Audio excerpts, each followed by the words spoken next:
दोस्तों, यूक्रेन और रसिया के विवाद ने एक अहम मोड़ ले लिया है, जहां व्लादिमीर पुतिन ने काफी बड़ा कदम उठाया, जिससे न केवल यूक्रेन जबकि पूरे के पूरे यूरोप की सुरक्षा खतरे में आ गई है। जरा देखिए इन तस्वीरों को। ये यूक्रेन के डोनेट्स्क रीजन की हैं, जहां पर आतिशबाजियां चल रही हैं। यूक्रेन के अंदर रूस के झंडे लहराए जा रहे हैं, क्योंकि यहाँ पर लोग काफी ज्यादा खुश हैं, जिसका कारण है कि अब ये लोग यूक्रेन से अलग होकर रूस का हिस्सा बन चुके हैं। 2014 में रूस ने यूक्रेन से क्रीमिया छीन लिया था, जहाँ पर यूक्रेन कुछ नहीं कर पाया, जिसके चलते दुनिया देखती रह गई। और 2022 आते आते रसिया ने फिर से यूक्रेन के 2 नए शहर छीन लिए।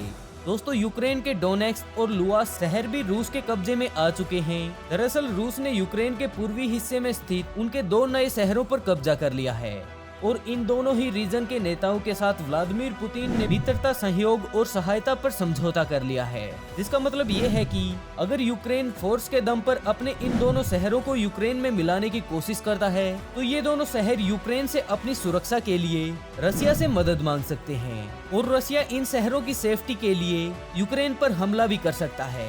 दोस्तों, आपको ना पता हो तो 2015 से ही यूक्रेन के इन दोनों शहरों पर रूस द्वारा समर्थित लोगों व उनके नेताओं का राज है। यहाँ पर मौजूद लोग भी रसिया को सपोर्ट करना चाहते हैं, जहाँ ये लोग पूरी तरह से अपने आप को रूस में मिलाना चाहते हैं, और इन क्षेत्रों को अपने साथ मिलाने के लिए यूक्रेन काफी समय से कोशिश कर रहा है, जहाँ कई बार तो वो मिलिट्री के साथ हाथापाई में हजारों लोगों की जान भी चली गई। और जब रसिया ने इन दोनों शहरों को अलग आइडेंटिटी के रूप में स्वीकार किया, तो ऐसे में इसकी संभावना भी काफी ज्यादा बढ़ जाती है कि रूस अपनी सेना को इन दोनों शहरों की सेफ्टी के नाम पर यूक्रेन में अपनी सेना को भेज सकता है, जिसके चलते यूक्रेन पर इनडायरेक्ट अटैक भी किया जा सकता है।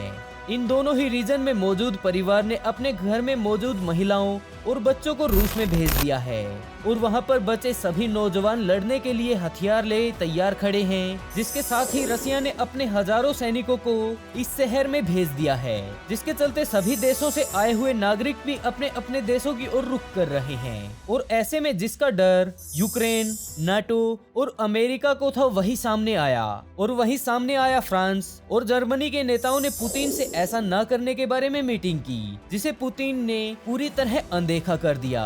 और पुतिन के इस फैसले के बाद यूरोपियन लीडर, नीटो, अमेरिका और ऐसे ही अन्य देश इनकी काफी ज्यादा निंदा कर रहे हैं, जिसका असर पुतिन पर दिखाई ही नहीं दे रहा। इसके अलावा पुतिन ने नाटो से ये अपील की है कि नाटो ने 1997 के बाद जो भी प्रयास रसिया के पास आसपास यूरोपीय देशों में किए हैं, उन्हें वो पीछे हटा ले।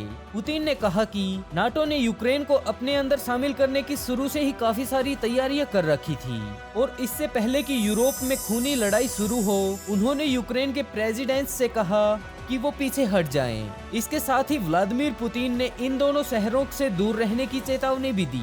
दोस्तों, हालात काफी ज्यादा बेकार हो चुके हैं, और कहा जा रहा है कि नीटो पुतिन की इन बातों को नहीं मानेगा। और ऐसे में अगर रूस ने अपनी सेना इन दोनों शहरों में उतार दी, तो इसका मतलब यही होगा कि रसिया ने जंग की तैयारी शुरू कर दी है। लेकिन इसके आगे का परिणाम क्या होने वाला है, इस बात की करंट जानकारी के लिए चैनल को सब्सक्राइब जरूर कर लें।